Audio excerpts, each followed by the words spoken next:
Hello everyone, this is एहसान sir. तो आप सभी का आपका अपने प्यारे चैनल उन्नति एहसान में वेलकम है, स्वागत है, खुशामदीद है। तो आज मैं आ गया हूँ आप लोगों के लिए 11th का फिजिक्स लेकर के, जिसमें हम लोग पढ़ेंगे यूनिट एंड डायमेंशन। ओके, तो आज बहुत ही इंटरेस्टिंग होने जा रहा है लेक्चर। बस आप लोग आखिर तक बने रहना, पूरा वीडियो देखना। मैं प्रॉमिस करता हूँ कि आज जितना आपका टॉपिक, ये टॉपिक में आज के बाद कोई दिक्कत नहीं रहेगा। आप जहाँ कहीं भी पढ़ रहे हो, किसी जगह भी पढ़ रहे हो, आप यहाँ पढ़ लो, इस लेक्चर को देख लो, तो आपको कोई दिक्कत नहीं होगा। इसमें इस बात की मैं गारंटी लेता हूँ। बस आखिर तक वीडियो देखना, ठीक है। और जब आपको समझ में आ जाए तो अपने दोस्तों को जरूर शेयर कर देना, ठीक है। तो इससे पहले मैंने 11th में बेसिक साइंस पढ़ाया है, आप लोगों के लिए अपलोड कर रखा है मैंने अपने चैनल पे। उसमें मैंने बेसिक साइंस में साइंटिफिक नोटेशन, ओके, उसके बाद मैंने राउंडिंग ऑफ करना सिखाया है, उसके बाद मैंने सिग्निफिकेंट फिगर पढ़ाया है, ओके। तो आप लोगों से मेरा रिक्वेस्ट है, अगर आप इस लेक्चर सबको नहीं पढ़े हो तो जा करके मेरे चैनल को विजिट करो। साइंस 11th क्लास बेसिक लिखो, या आप यूट्यूब पे सर्च भी कर सकते हो, उन्नति एहसान बेसिक साइंस 11th क्लास, सीधे आपको मिल जाएगा।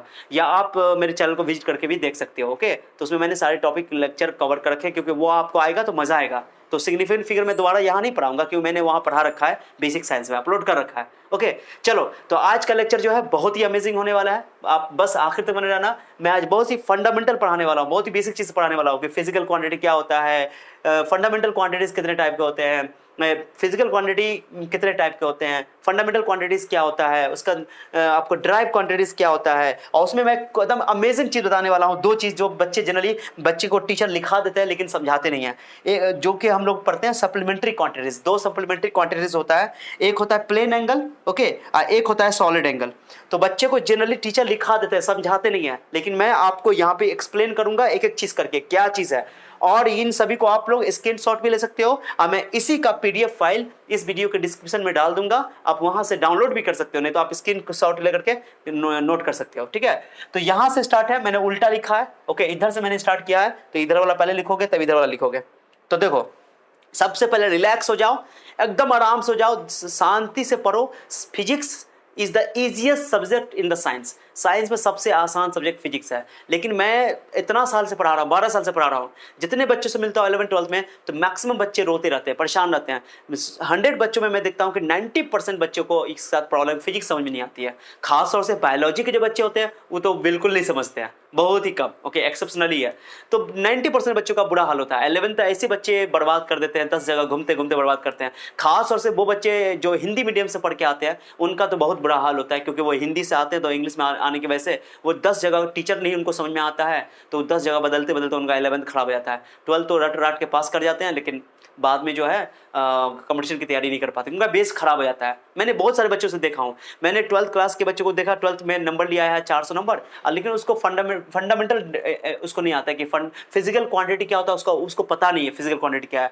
उसमें मैं पूछता हूँ कि बताओ कि बच्चों को मोमेंटम क्या है, मोमेंटम नहीं बता पाता, फोर्स मान लो डिफाइन नहीं कर पाता, फील नहीं है वो। साइंस का मतलब, वो साइंस को वो कंसेप्चुअली समझ नहीं पाता है, मैंने साइंस को नेचर के हिसाब से रियल लाइफ से जोड़ नहीं पाता है। लेकिन मैं प्रॉमिस करता हूं कि अगर आप मेरे साथ बने रहो और इस लेक्चर को देख लो, अगर आपको लगे तो मेरे कमेंट में जरूर बताना कि सर और वीडियो अपलोड कीजिए, तो मैं कंटिन्यू फिजिक्स का वीडियो अपलोड करूंगा आप लोगों के लिए। और वो चीज़ दूंगा जिसके आप हकदार हो, और मैं वो चीज़ देने वाला हूँ जिसका आप तस्वुर भी नहीं कर सकते, उम्मीद भी नहीं कर सकते हो कि इतना चीज़ आपको मैं देने वाला हूँ, ठीक है। बस मेरे साथ बने रहो और अपने दोस्तों में खूब शेयर करो, इसका फायदा उठाओ, फ्री ऑफ कॉस्ट, निःशुल्क, ओके। बस क्वालिटी एजुकेशन मेरा जो एम है, पर्पस है कि हर बच्चों तक क्वालिटी एजुकेशन जाना चाहिए।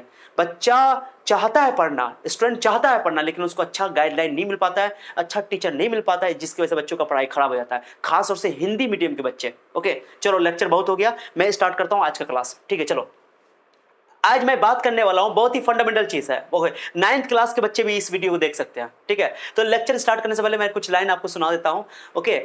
कि मंजिलें उन्हें मिलती है जिनके सपनों में जान होती है, मंजिलें उन्हें मिलती है जिनके सपनों में जान होती है, पंखों से कुछ नहीं होता, हौसलों से उड़ान होती है, ठीक है। चलो, ये थोड़ा सा मैंने मोटिवेशनल शायरी सुना दिया ताकि हम लोग थोड़ा सा मोटिवेट हो जाए और पढ़ने में मज़ा आ जाए। कॉपी कलम तैयार रखो, आप स्टडी टेबल पे बैठ जाओ, और लेट कर नहीं पढ़ना, बेड पे नहीं पढ़ना, स्टडी टेबल पे पढ़ना और मजा आ जाएगा आपको। कंटिन्यू मैं वीडियो डालूंगा अगर मेरे साथ आप लोग दोगे तो। चलो ठीक है, चलो फिजिकल क्वांटिटीज क्या होता है। सबसे पहले मैं आज बताऊंगा फिजिकल क्वांटिटी रियल में क्या होता है। आप जहां भी पढ़ रहे हो, मैं जिस एरिया में पढ़ाता हूं मैं उस एरिया का हर टीचर को जानता हूं। ओके, तो फिजिकल क्वांटिटी बच्चों को जो बताया जाता है मैं उसको थोड़ा डिफरेंट तरीके से समझाने वाला हूं। ओके चलो, फिजिकल क्वांटिटी क्या है। फिजिक्स में या साइंस में सारी चीजों को एकदम सिंपली याद रखना, जो भी चीज हम पढ़ते हैं साइंस में या फिजिक्स में, उन सभी चीजों को पढ़ते हैं जिनको हम तौल सकते हैं, माप सकते हैं, मेजर कर सकते हैं। जैसे ही मार्कर है, ठीक है, इस मार्कर का कुछ ना कुछ लेंथ होगा, कुछ ना कुछ लेंथ होगा, ठीक है, कुछ ना कुछ लेंथ है, कुछ ना कुछ इसकी मोटाई है, थिकनेस है। देखो ना, इसको कहेंगे मोटाई, ये मोटाई। ओके,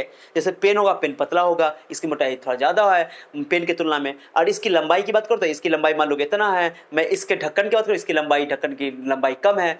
तो लेंथ जो किसी भी चीज का, जैसे किताब है, इस किताब की लेंथ देखो, यहाँ से ये बुक है मेरे पास, फिर एनसीईआरटी की बुक है, ओके 11th क्लास के, इसकी लेंथ मेजर करते हैं, इसकी लेंथ है, ये विड्थ है, तो हम लोग लेंथ को मेजर करते हैं। तो ये लेंथ जो है इस बुक के लिए मेजर करते हैं, ये लेंथ इसके लिए मेजर करते हैं। तो लेंथ हम लोग मापते हैं। लेंथ क्या है, कितना लंबा कितना छोटा, माने कि हर चीज की लेंथ होती है, हर चीज की, दुनिया में हर चीज की लेंथ होती है। हम लोग लेंथ क्या कर सकते हैं, अपने भी लेंथ मेजर कर सकते हैं, इस रूम का भी लेंथ मेजर कर सकते हैं, इस बोर्ड की भी लेंथ मेजर कर सकते हैं। लेंथ हर चीज में होता है। दुनिया में कोई ऐसी चीज है ही नहीं जिसका लेंथ है, माने लेंथ नहीं हो, लेंथ हर चीज का होता है। क्लियर हो गया।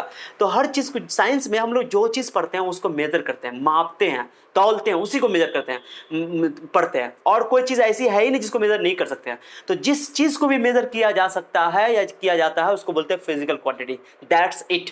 ओके, बहुत इसका डिटेल है, बहुत सारा आपको टीचर से बहुत अंदर अंदर तक ले जाएंगे, लेकिन आपको कोई फायदा नहीं होगा। बस सिंपल इसका जो फंडा है वो याद रखो कि फिजिकल क्वांटिटी क्या होता है, जिसे मापा जा सके, विच can be measured. Okay, those quantities which can be measured.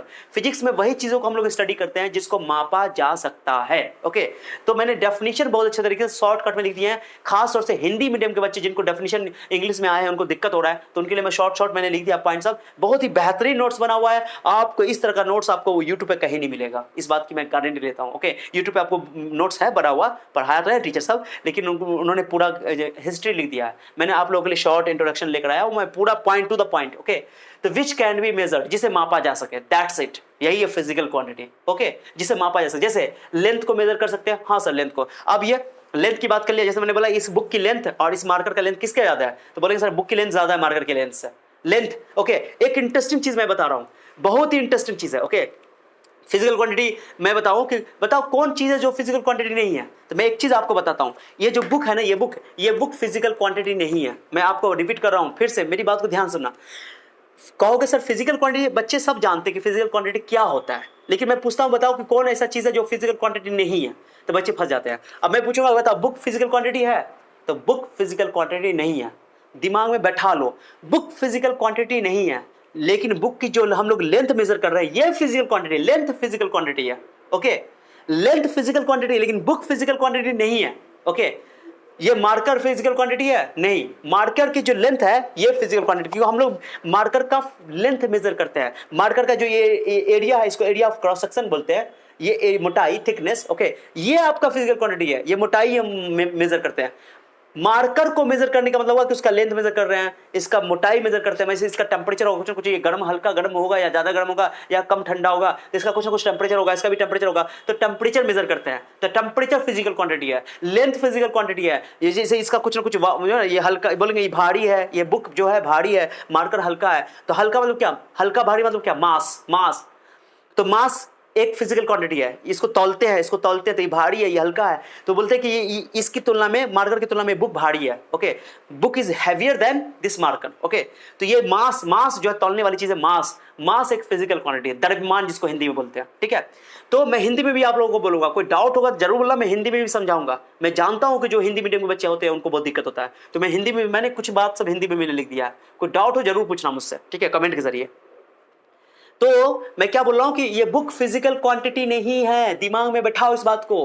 Physical quantity क्या है सर, इस बुक की लेंथ फिजिकल क्वांटिटी है, इस बुक का टेंपरेचर फिजिकल क्वांटिटी है, इस बुक का मास फिजिकल क्वांटिटी है, लेकिन बुक फिजिकल क्वांटिटी नहीं है। इस बात को दिमाग में बैठाओ। तुम अपने दोस्तों में पूछना इस बात को जाकर के, बताओ बुक फिजिकल क्वांटिटी है, तो बच्चा नहीं बता पाएगा, इस बात की मैं गारंटी लेता हूं। जाकर पूछो अपने साथियों में, ओके। और टीचर लोग भी बताते नहीं है। जहाँ पे मैं पढ़ाता हूँ मैं तो जानता हूँ यहाँ के टीचर को, ओके।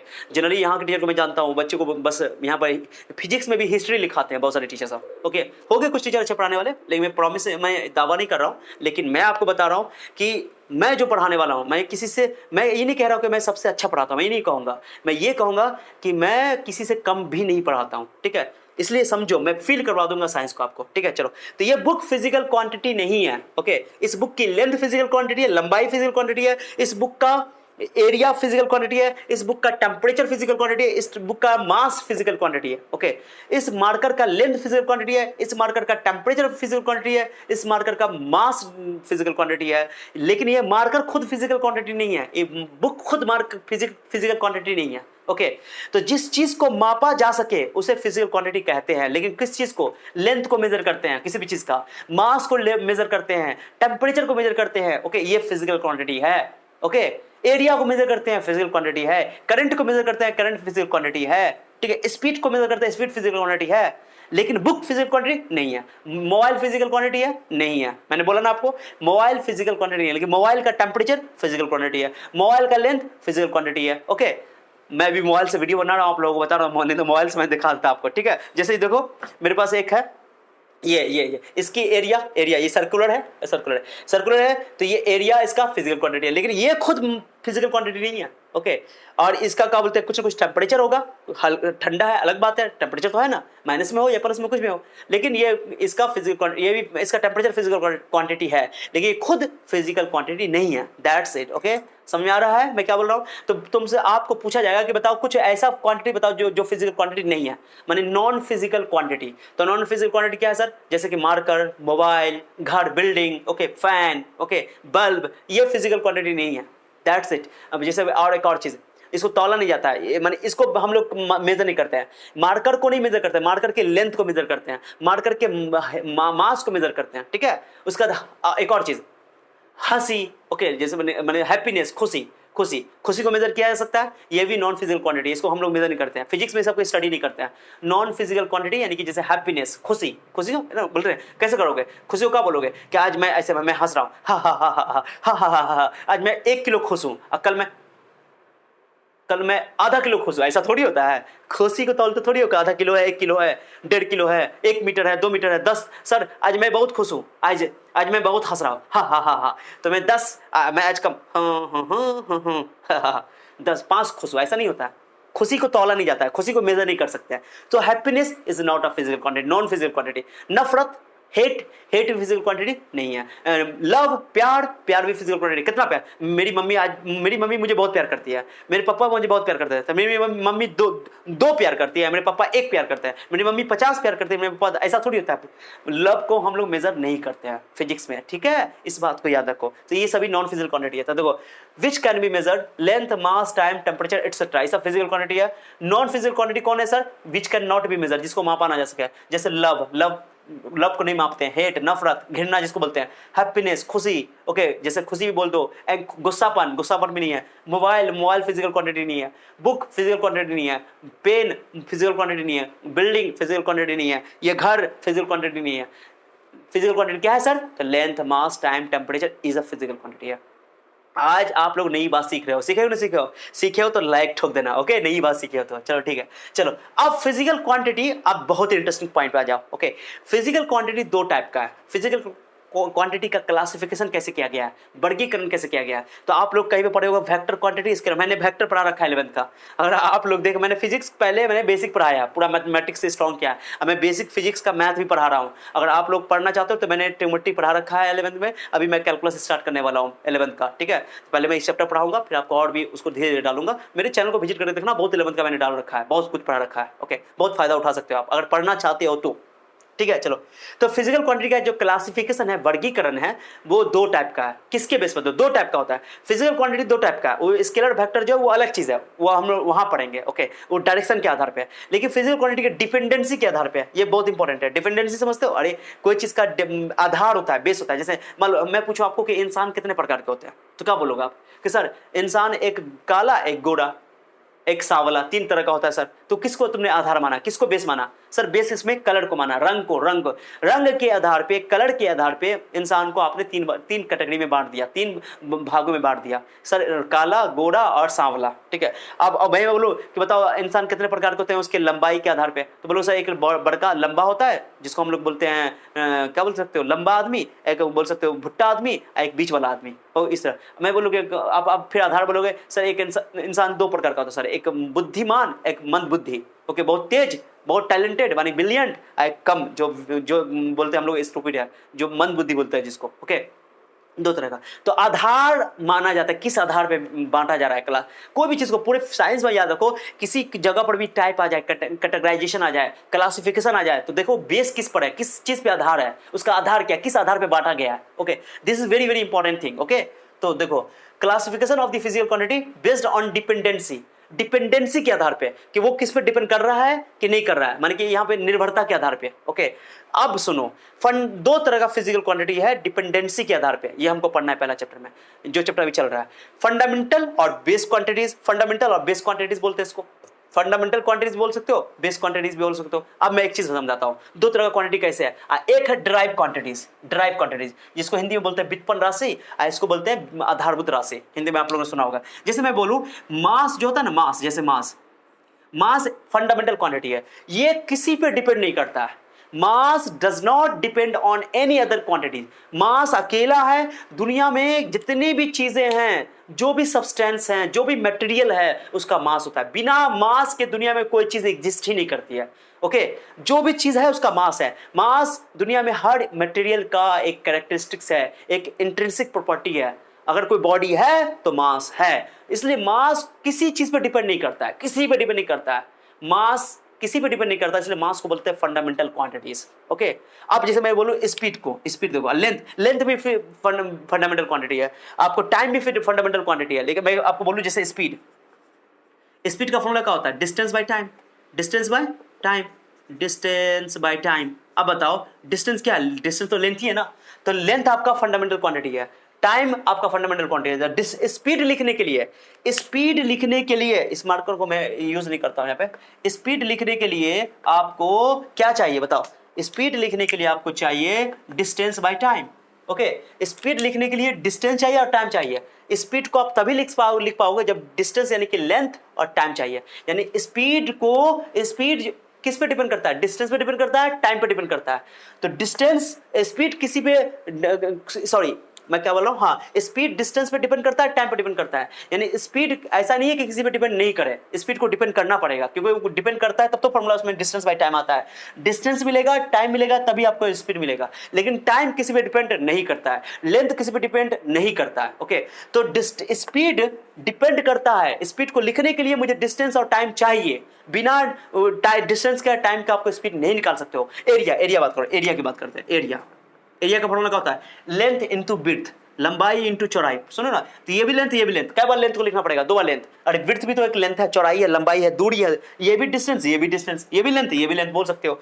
तो एरिया आपका डिराइव क्वांटिटी है, क्योंकि एरिया डिपेंड करता है लेंथ पर, लेकिन लेंथ किसी पर डिपेंड नहीं करता है। एरिया को आप लेंथ के टर्म में एक्सप्रेस कर सकते हो, एरिया को लेंथ के टर्म में लिख सकते हो। ओके, एरिया एक ड्राइव क्वांटिटी है, क्योंकि ये डिपेंड करता है फंडामेंटल क्वांटिटी पे।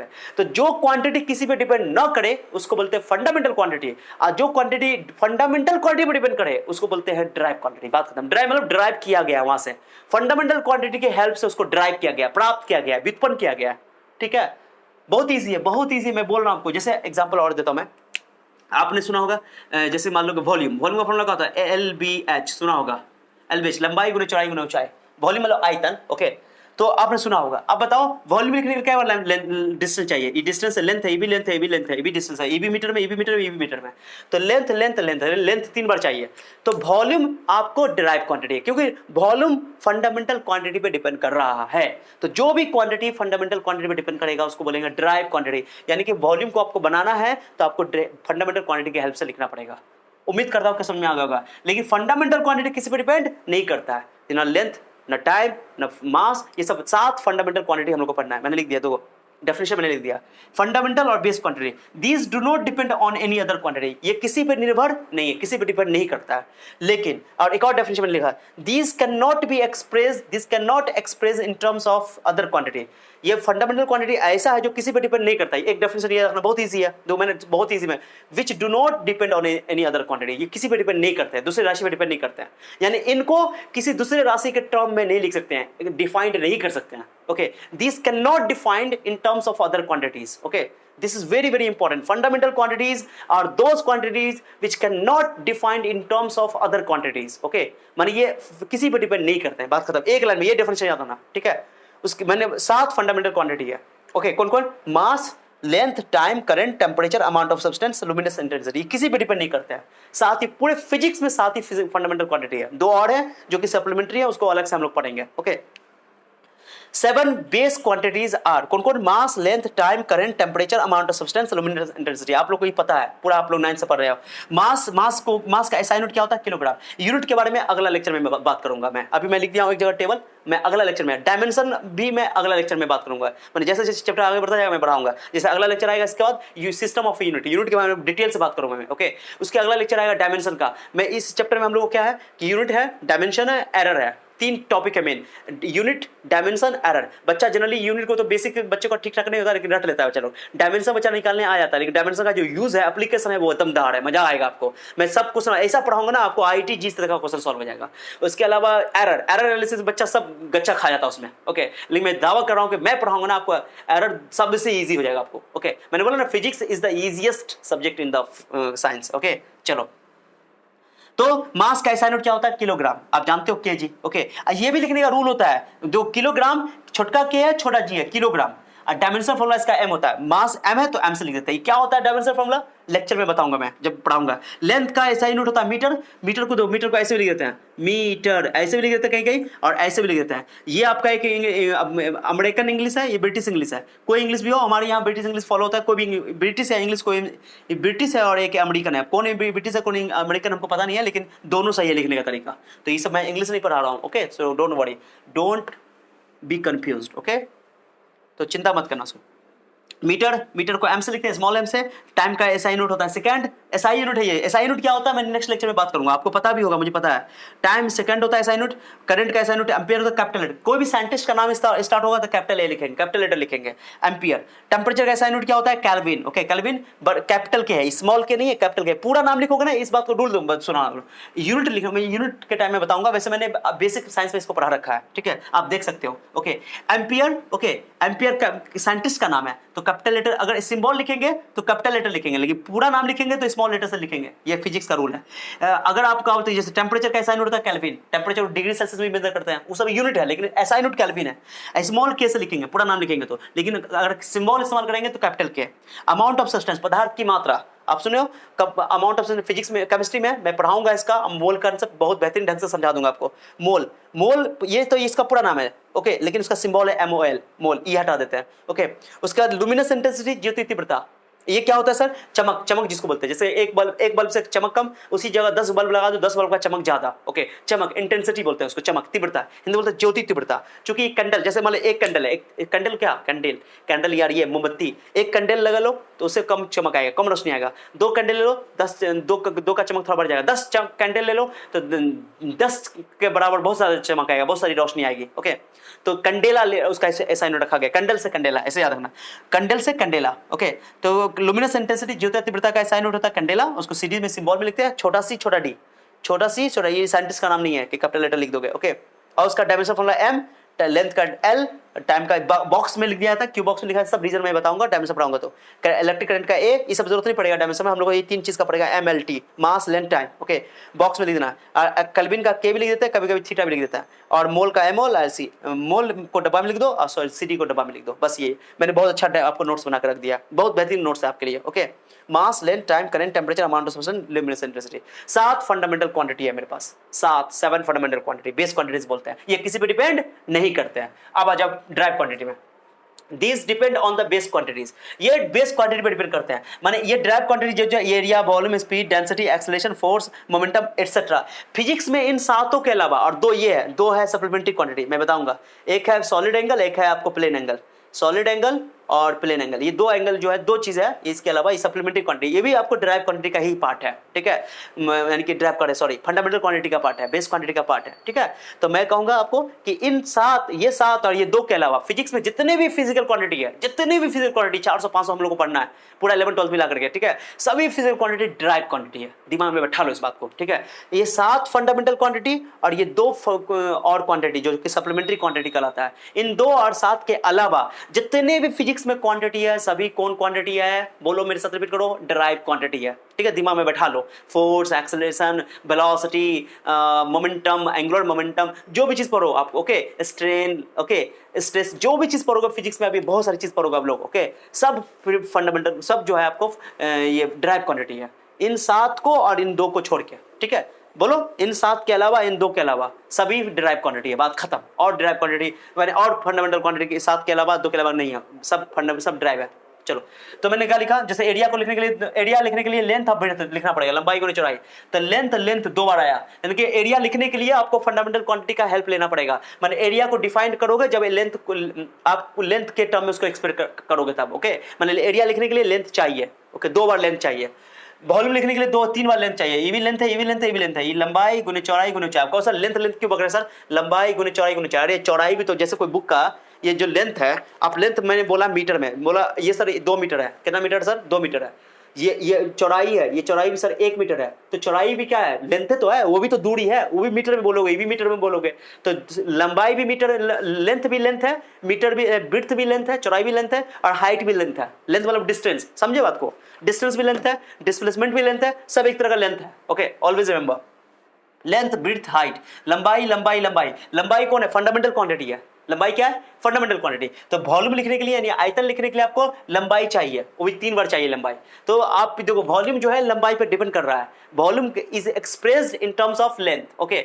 तो वॉल्यूम को आप लेंथ के टर्म में एक्सप्रेस कर रहे हो, व्यक्त कर रहे हो, इसलिए वॉल्यूम आपका ड्राइव क्वांटिटी है। सभी ड्राइव क्वांटिटी यहाँ पे area, volume, speed, distance by time, length और टाइम पर डिपेंड करता है, डेंसिटी, मास और वॉल्यूम पर डिपेंड करता है, एरिया, एक्सेलरेशन, वेलोसिटी, टाइम पर डिपेंड करता है, force, mass into acceleration, okay, acceleration का नाम सुना होगा, वेलोसिटी, टाइम, उसमें होता है चेंज इन वेलोसिटी, हम लोग पढ़ेंगे इसको, एक्सेलरेशन सब टर्म पढ़ेंगे इस चैप्टर में। क्या है बच्चों को जनरली मैं बता रहा हूं एक चीज कि बच्चों को जनरली क्या होता है कि इस चैप्टर में बहुत सारा फिजिकल क्वांटिटी है जिनका बच्चा नाम नहीं सुना होता है, खासतौर से जब डायमेंशन निकालना सीखोगे तो चिंता नहीं करना, यहाँ पे हम लोग फिजिकल क्वांटिटी का सिर्फ फॉर्मूला यूज करेंगे। जब आगे फिजिक्स में आप जाओगे ना तो आपको सारे फिजिकल क्वांटिटी फिर से मिलेंगे, वहां पर आप उसका सही मतलब समझोगे, रियल मीनिंग समझोगे। कुछ आप लोग यहाँ पर जान रहे हो और कुछ आप नहीं जान रहे हो, ओके, सो डोंट वरी, आप यहाँ पे समझो, उसका अगला चैप्टर में उसको डिटेल से पढ़ो, यहाँ पे यूज होगा, उसका फॉर्मूला आपको लिख दिया जाएगा, चिंता नहीं करो, ठीक है। चलो, तो ये सब force, momentum, mass into velocity, momentum यानी संवेग सुना होगा, द्रव्यमान इनटू वेग, ओके, ये सभी आपका ड्राइव क्वांटिटी है। Derived quantity this depend on base quantity, ये बेस क्वांटिटी पे डिपेंड करते हैं, and these are express in terms of base quantity, इनको बेस क्वांटिटी के टर्म में एक्सप्रेस किया जाता है, ठीक है, this is very very important.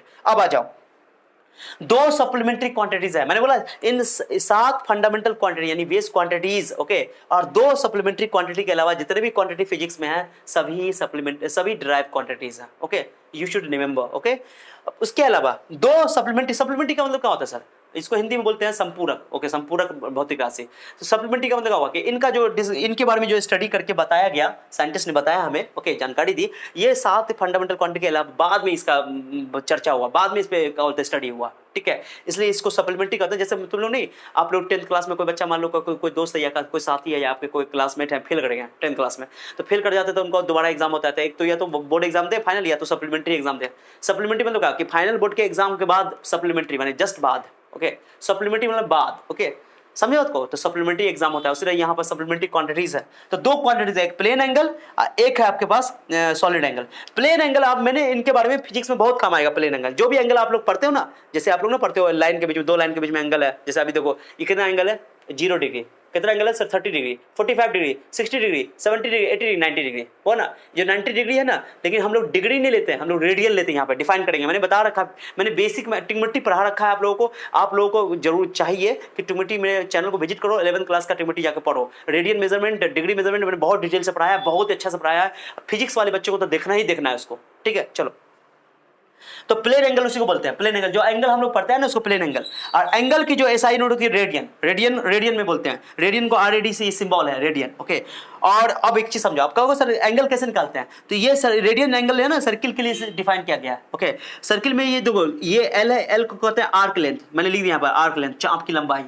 L को कहते हैं आर्क लेंथ, मतलब कि कोई पॉइंट यहां से यहां तक गया तो इसको बोलते हैं आर्क लेंथ। ओके, ये R radius, theta angle, central angle, centre पे बना एंगल। ठीक है, तो जब भी आप एल में यानी आर्क लेंथ में आर से डिवाइड कर दोगे तो एंगल मिल जाएगा, एल में आर से डिवाइड कर दोगे तो एंगल मिल जाएगा, तो एल में आर से डिवाइड करो तो एंगल मिल जाएगा। ये फॉर्मूला होता है, ये याद रखना, theta equal to L by R. अगर ज्यादा डिटेल करना है तो जाके एक्टिविटी में देखो मेरा लेक्चर। ओके, बहुत डिटेल से मैंने पढ़ाया।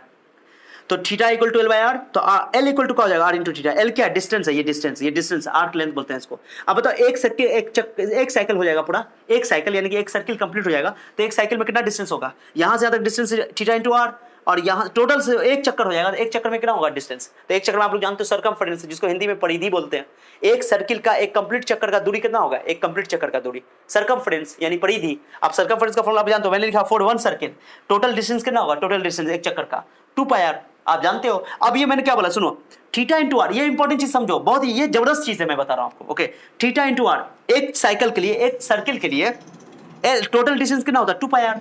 2 पाई आर ये आप पढ़ा होगा परिधि, परिधि के जिसको बोलते हैं सरकमफेरेंस। अभी 2 पाई आर में ये देखो, से देखो ये फार्मूला को देखो, ये फार्मूला में मैंने theta equal to L by R रखा था, एल इक्वल टू क्या होगा, R into theta, theta into R. तो आर के मल्टीप्लाई में जो भी एंगल है वो, जो भी चीज है वो थीटा है, वो एंगल है।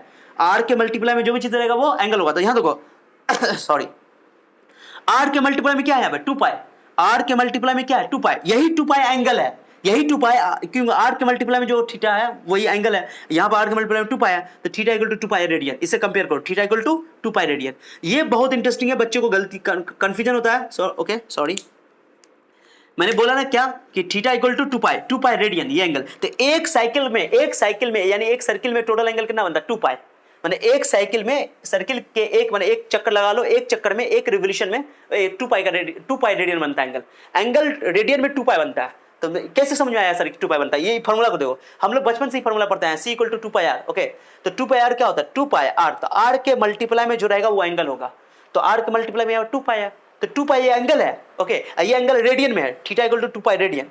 ठीक है, अब ये रेडियन एक चक्कर का है, एक साइकिल का है, सर्किल के एक सर्किल कंप्लीट करने में जो डिस्टेंस, जो एंगल होगा उसको बोलेंगे 2 पाई। आप जानते हो कि एक चक्कर लगाने में डिग्री में एंगल कितना होता है 360 डिग्री, डिग्री में एंगल होता है 360 डिग्री। ओके, और एक उसके बाद एक चक्कर में रेडियन में कितना एंगल बना है 2 पाई। कैसे समझोगे सर एक चक्कर में 2 पाई रेडियन बना, तुम्हारे सामने में देखो मैंने फॉर्मूला लगा दिया, क्योंकि एक चक्कर का डिस्टेंस का फॉर्मूला हम लोग जानते हैं बचपन से 2 पाई आर। ओके, तो 2 पाई आपका रेडियन हो गया, तो ये 2 पाई अब दूसरा कर दो, पाई का वैल्यू 180 डिग्री। ओके, तो पाई का डिग्री में और रेडियन में ये रिलेशन है, पाई रेडियन में होता है, ये रेडियन में है, और डिग्री में है एंगल, तो डिग्री में पाई का वैल्यू 180 डिग्री होता है, पाई रेडियन है, वैल्यू नहीं है, एंगल में एंगल का रिलेशन है। ठीक है, ये मैंने ट्रिग्नोमेट्री में बहुत डिटेल से पढ़ाया, अगर आप लोग चाहते हो तो पढ़ सकते हो जाकर के। ठीक है, चलो मैंने यहाँ पर लिख दिया। अब सबसे नया चीज समझो, अब नया चीज, ये तो समझ में आ गया। देखो गौर से देखो, जो प्लेन एंगल है ये 2D से रिलेटेड है, 2D होता है यार। 2D 3D क्या होता है सर, तो मैं डायमेंशन पढ़ाऊंगा समझाऊंगा उसमें। ओके, 2D मतलब सर्किल, जैसे सर्किल है 2D है। ओके, आपको जैसे कि ये बुक का ऊपर वाला पेज है, ऊपर वाला जो पेज है, ये पेज प्लेन फेस, इसको बोल, फेस को बोल सकते हो आप 2D। लेकिन 3D किसको बोलते हैं सर, जैसे घर, जैसे कि आपको ये पूरा किताब 3D है, 3D पूरा किताब, क्योंकि इसमें लेंथ भी है, ये लेंथ हो गया, ये विड्थ हो गया, ऐसे बोल सकते हो, ये लेंथ, ये विड्थ, और ये हाइट, इसका मोटाई जो हाइट है, यानी कि 3D है। तो प्लेन एंगल होता है, आपको मैं एक चीज समझाता हूं, मैं एक बहुत बढ़िया चीज समझाता हूं, रुको।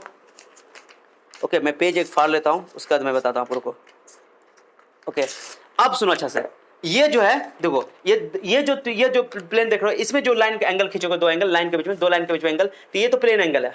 ये जो हम लोग जो एंगल पढ़ते हैं वो प्लेन एंगल है, इस बच्चे को दिक्कत नहीं है, ये जो एंगल है प्लेन एंगल है, ये लाइन के बीच में बनाते हैं, प्लेन एंगल है, प्लेन के अंदर, प्लेन एंगल बोलते हैं इसको, क्योंकि प्लेन के अंदर होता है, ये बोर्ड पे खींचते हैं, बोर्ड क्या है प्लेन है। लेकिन एक एंगल होता है जो कि 3D में होता है, 3D में सर, 3D मतलब वॉल्यूम जिसमें आयतन हो, जिसमें प्लेन एंगल में एरिया पर होता है, और जो आपका जो सॉलिड एंगल होता है वो वॉल्यूम में होता है। देखो कैसे होता है, देखो मैं समझाता हूँ। आपने भुजा खाया बचपन में, भुजा देखो, भुजा बना के दिखाता हूँ मुझे नहीं आता बनाने, भुजा खाया होगा। चलो देखो, ये देख लो, देखो और से देखो, मैं थोड़ा सा इसको मोड़ देता हूँ, बताओ इसमें अभी कम एरिया, कम इसके अंदर जगह है, अभी स्पेस कम है। अब बताओ, मैंने खोला, ये ज्यादा जगह है, तो अभी जो है एंगल ज्यादा है, अभी जो एंगल है ज्यादा है। अब बताओ, अब एंगल कम है, इसी एंगल को कहते हैं सॉलिड एंगल, क्योंकि सॉलिड मतलब क्या होता है, ठोस ठोस कोण बोलते हैं हिंदी में? ठोस यानी कि क्या है? कोण है, कोण, शंकु को कहते हैं हिंदी में। ओके, कोण, तो कोनिकल एंगल। तो देखो ये कोण छोटा एंगल है, अब मैंने इसको खोल दिया, बड़ा एंगल है, इसी को बोलते हैं सॉलिड एंगल, क्योंकि ये सॉलिड के बीच में वॉल्यूम कवर करता है, वॉल्यूम कवर करता है ये एंगल। ठीक है, अब बताओ प्लेन एंगल एरिया कवर करता है, 2D में होता है, ये 3D में होता है, 3D में सब फील आया, यही है फील। ओके, अब मैं अभी आपको एक और चीज इंटरेस्टिंग चीज बताने वाला हूं, बस ध्यान दो। ओके, तो देखो, तो सॉलिड एंगल क्या बनता है? 3D में बनता है। कब बनता है? 3D में। यहाँ पे समझाया, देखो तो ये एरिया हो गया, ये वाला जो ये देख लो, देखो ध्यान देना, देखो ध्यान दो, एक चीज समझो, सॉरी, हाँ, अभी एरिया ये है एरिया, अब ये अभी छोटा एंगल है, अब मैंने इसको बड़ा कर दिया, अभी देखो एरिया बड़ा हो गया, आगे वाला एरिया, ये जो ऊपर वाला एरिया ये बड़ा हो गया और एंगल भी बड़ा हो गया। एरिया पर डिपेंड करेगा ये, तो वो लेंथ पर डिपेंड करता था, वो लेंथ पर डिपेंड करता था, ये एरिया पर डिपेंड करता है, ये लेंथ पर डिपेंड करता था, ये एरिया पर डिपेंड करता है। बस यहाँ लेंथ है, यहाँ एरिया आएगा, बात खत्म। क्योंकि ये 2D में है तो लेंथ लेंगे, ये 3D में एरिया लेंगे, एरिया, ये जो एरिया है पूरा एरिया। ओके, मार्कर क्या होंगे? ओके, ये एरिया लेंगे और उसके बाद क्या करेंगे? एरिया जैसे लेंथ में r से डिवाइड कर दिया तो आपको सॉलिड प्लेन एंगल मिल गया। अगर आप रेडियन में, उसका रेडियन होता है, और अगर आप एरिया में रेडियस स्क्वायर से मल्टीप्लाई डिवाइड कर दोगे, रेडियस है ना ये रेडियस, एरिया के लिए, तो r स्क्वायर से डिवाइड कर दोगे, यहाँ r से डिवाइड करोगे, यहाँ r स्क्वायर से, तो सॉलिड एंगल मिल जाएगा। सॉलिड एंगल को ओमेगा से लिखते हैं, ओमेगा से, कैपिटल ओमेगा। ओके, ओमेगा, जो आपने 10th क्लास में ओमेगा पढ़ा होगा कि ये SI यूनिट होता है रेजिस्टेंस का, टेंशन मत लो, प्रतिरोध का, लेकिन यहाँ ओमेगा सॉलिड एंगल है, सॉलिड एंगल से लिखा जाता है। तो ये बताओ ओमेगा इक्वल टू a/r²। इसी तरह लेंथ से डिवाइड करोगे, लेंथ में r से डिवाइड करो तो प्लेन एंगल मिल जाएगा।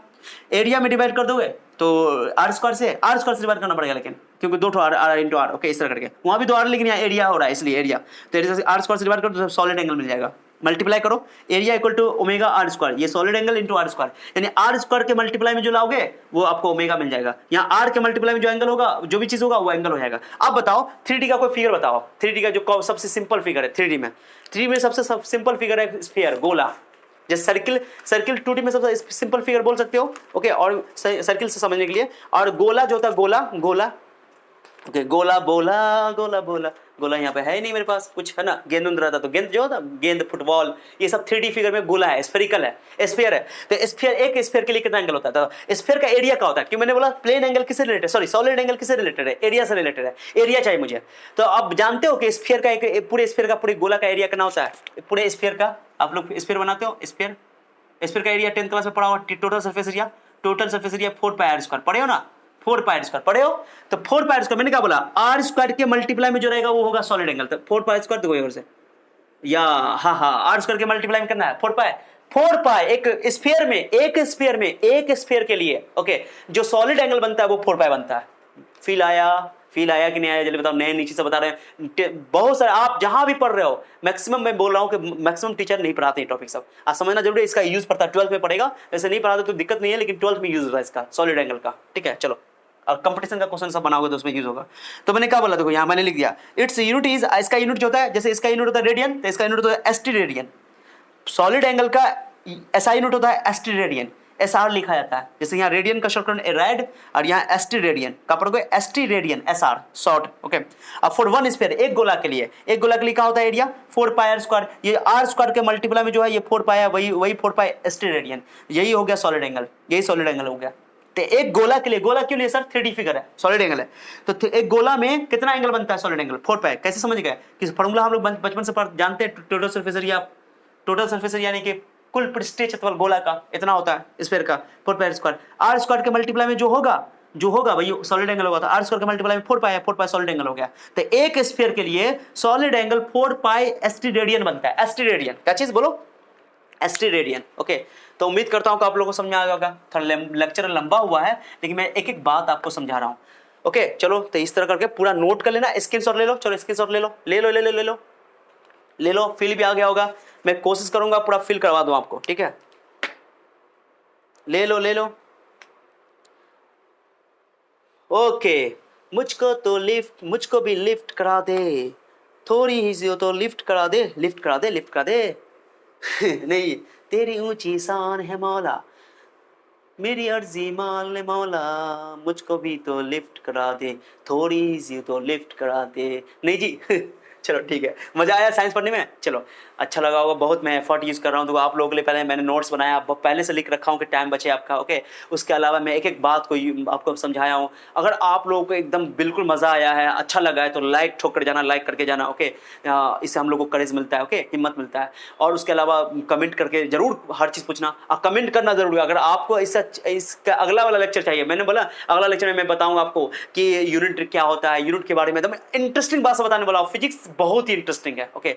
आप बोलते हैं लोग सब कि बायोलॉजी सर मजा आता है, बायोलॉजी हमारे बॉडी से जुड़ा हुआ है, लेकिन फिजिक्स भी आपके पूरे बॉडी से क्या, पूरे नेचर से जुड़ा हुआ है। पूरे physics all about the science of nature, okay. ये समझना बहुत जरूरी है, हमारी डेली लाइफ से जुड़ा हुआ है साइंस, ओके। अब मैं आपके इस सफर में एकदम 4 चांद लगा दूंगा, फिजिक्स को एकदम इजी कर दूंगा। Physics is the easiest subject, मैं हमेशा बोलता हूँ। अगर आपको नहीं समझ आ रहा है, इसका मतलब आप गलत टीचर से पढ़ रहे हो, ये बात तय है। मैंने गलत टीचर मतलब टीचर उतना आपको नहीं समझा पा रहा है। दो हम हमेशा बोलते हैं कि स्टूडेंट कमजोर या तेज हो सकता है, ओके, कमजोर हो सकता है, ओके, लेकिन उसमें उसकी बुराई नहीं है, माने उसमें कोई गुनाह नहीं है उसका। बच्चा कमजोर तेज कोई प्रॉब्लम नहीं है, मैंने बच्चा, हम तो मानते हैं कि बच्चा कमजोर तेज होता ही नहीं है, बच्चा तेज ही होता है हमेशा, स्टूडेंट। लेकिन स्टूडेंट कमजोर और तेज होते हैं, सॉरी टीचर कमजोर और तेज होते हैं इस आधार पे कि वो कितना पढ़ा रहे हैं, कितना मेहनत कर रहे हैं, कितना टीचिंग एक्सपीरियंस उसके पास है, कितना मेहनत करके आ रहे हैं वो, ये बहुत इंपॉर्टेंट है। तो टीचर कमजोर और तेज होते हैं, लेकिन बच्चा कभी कमजोर तेज नहीं होता है। बच्चा हमेशा टैलेंट था, टैलेंटेड है और टैलेंटेड रहेगा, इस बात को समझो, ओके। बहुत इंपॉर्टेंट चीज़ है। कमेंट करके जरूर बताना कैसा लगा मेरा लेक्चर। अच्छा लगा तो कमेंट अच्छा कमेंट करना, अपने दोस्तों को खूब शेयर करना। आप अपने मेरा जो मकसद है कि क्वालिटी एजुकेशन हर बच्चों तक पहुंचना चाहिए, गांव तक पहुंचना चाहिए। क्योंकि अक्सर गांव के बच्चे जो आते हैं हमारे यहाँ पढ़ने के लिए, हम देखते हैं उनका फंडामेंटल बेस बहुत ही वीक होता है, बहुत ही वीक होता है। अब बच्चों को बोला जाता है कि बच्चे को कि एक जगह अच्छा से पढ़ो, मन लगा कर पढ़ो, तो बच्चे जो पढ़ते हैं उनका एक जगह तो बहुत अच्छा हो जाता है। लेकिन हमारे शहर में हम जानते हैं कि बच्चा पढ़ाई यहाँ पर एक के बार बच्चों को बेस नहीं दिया जाता, फंडामेंटल नहीं दी जाती है, बच्चा पढ़ने लगता है। बच्चों को फिजिकल क्वांटिटी का सही मतलब नहीं पता होता है। मैं ये बता रहा हूँ आपका, वो बच्चा कोटा की तैयारी करने जाएगा, क्या हाल होगा उसमें, कोटा में जाएगा पर IITG की तैयारी करेगा, नीट की तैयारी करेगा, कैसे पढ़ेगा वो? ठीक है, चलो मैं इस सफर में आपको साथ दूंगा, बस मेरे साथ बने रहो और इसी तरह सपोर्ट और प्यार अपना करते रहो, देते रहो, okay. Thank you so much for your time, see you then, bye bye.